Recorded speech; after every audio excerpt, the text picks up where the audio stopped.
Hey you and welcome to this video where I will help you out how to transfer money from Wise to SpeedyPay. And if you want to know how to do this, the first step is you need a verified account on Wise. If you don't have any idea how to do that, I created one video where I explained you exactly how you can verify your account. And after that, we go here to the Home tab and click right here on Send. Then we fill in, for example, right here the Philippines. And then we fill in here an amount of 100 euros. Then we do add recipient, and then right here, this is the option e-wallet, we select that one.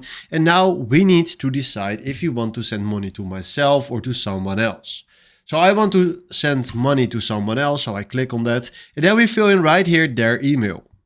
Then after that, we fill in right here full name of the account holder. And then right here, we click on this. And then we select right here SpeedyPay.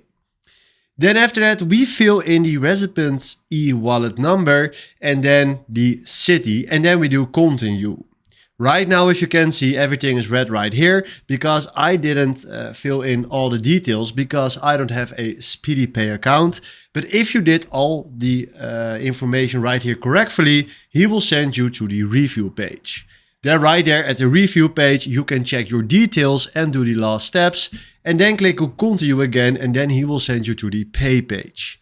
There at the pay page, you can see your transfer, and that is exactly how you can transfer your money from Wise to SpeedyPay. So hopefully this was exactly the video where I was looking for. Thanks for watching and have a wonderful day. Ciao.